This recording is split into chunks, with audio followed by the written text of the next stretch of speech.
Hi everyone, स्वागत है मेरा यूट्यूब चैनल विकास स्टडी IQ में। और आज हम फिजिक्स का कुछ 10 क्वेश्चन डिस्कस करने वाले हैं जो बहुत बहुत इम्पोर्टेंट है और एग्जाम पॉइंट ऑफ व्यू से बहुत ही इम्पोर्टेंट है। So let's start now the first questions. यहाँ सिंपल सी क्वेश्चन पूछा गया है कि what is the formula of lens. हमें लेंस, जब हम स्पेरिकल मिरर पढ़ते हैं, स्पेरिकल लेंस पढ़ते हैं, तो लेंस में ही एक पाया जाता है ये आपका लेंस और कॉनकेव लेंस, कॉन्वेक्स लेंस।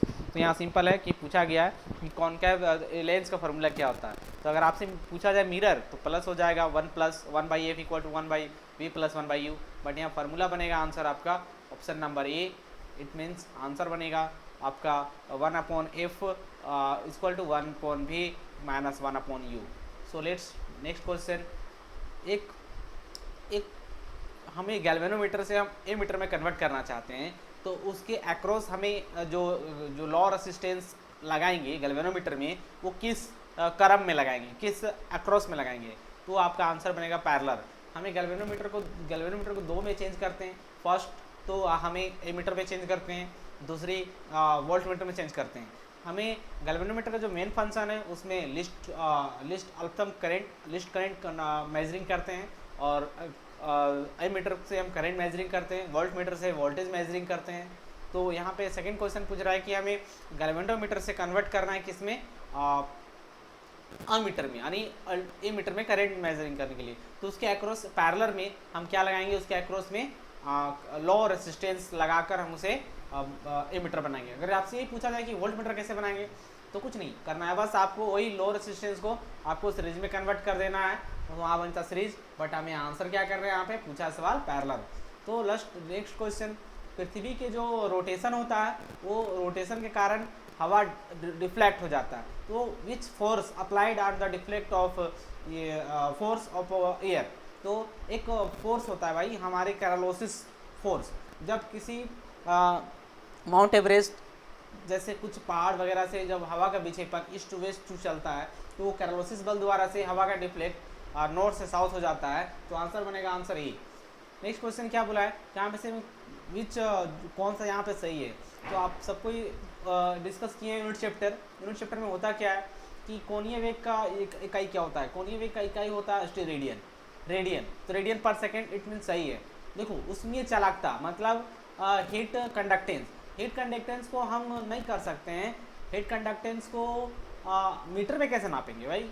तो यहाँ पे केल्विन होना चाहिए, जूल होना चाहिए। तो बी ऑप्शन तो पहले कट जाएगा, बी ऑप्शन ए ऑप्शन नहीं होगा। सी कैपेसिटेंस फैराड बिल्कुल राइट है। चुंबकीय फ्लक्स यानी magnetic flux weber is the right answer. तो एचसीडी आंसर बनेगा।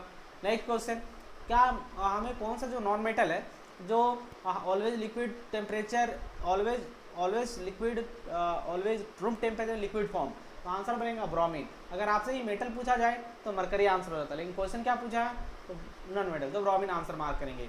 अब देखो यहाँ बोला है मेजरिंग ऑफ साउंड, मतलब आवाज़ की साउंड, जो आवाज़ की माप कैसे मापेंगे, आवाज़ की मात्रा क्या है। तो आंसर बनेगा डेसिबल। अब देखो पानी का जो बुलबुले होते हैं, बुलबुल निकलते हैं जो पृष्ठ तनाव के कारण, सरफेस टेंशन के कारण होते हैं, वो खिंचाव बल होता है एक तरह से। तो इस प्रक्रिया के कारण जो होता है वो क्या होता है, ये एक बोल सकते हैं उसको TRI, टोटल रिफ्लेक्शन यानी इंटरनल रिफ्लेक्शन होगा। आंसर होगा प्रकाश के संपूर्ण आंतरिक परावर्तन के कारण से। निम्नलिखित में से मैं कौन सा ऊर्जा गैर पारंपरिक। तो सबसे पहले हमको यहाँ जानना होगा गैर पारंपरिक, तो पारंपरिक होता क्या है। तो इसमें जो करेक्ट आंसर बनेगा आपका कोल। और कोल होता क्या है, कोल एक जीवाश्म ईंधन है जो हमें सादी चट्टानों में पाया जाता है। और गैर परंपरागत मतलब इसको हम एक बार यूज़ करने के बाद हम उसको दोबारा यूज़ नहीं कर पाते हैं।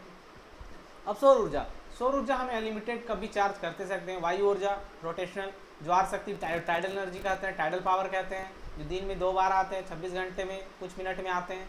तो आंसर बनेगा इस राइट आंसर। अब यहाँ पूछा है जब सनराइज और सनरेस्ट होता है तो सूर्य का लाल रंग क्यों होता है। देखो सब सिंपल आंसर है इसका, लॉन्गिट्यूडनल जो होता है नेक्स्ट बहुत ज़्यादा होता है, लेकिन यहाँ क्या होगा आंसर, तो रेड को छोड़कर सभी अवशोषित हो जाता है ना। अब देखो यहाँ सप्ताह मंडल को जो पूछा गया है वो क्या आंसर बनेगा, ओजोन।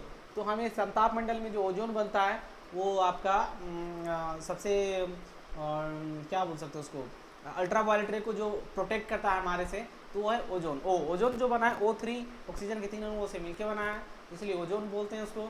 और ओजोन का काम क्या है, अल्ट्रा वायलेट रे को रोकना। सो ये क्वेश्चन आपका कंप्लीट हो गया क्वेश्चन गाइस। सो आपका यहाँ पे टोटल आंसर बनता है आपका टोटल 10 क्वेश्चन हमने डिस्कस किया और बहुत अच्छे से आपने समझा, और इसके लिए बहुत बहुत धन्यवाद।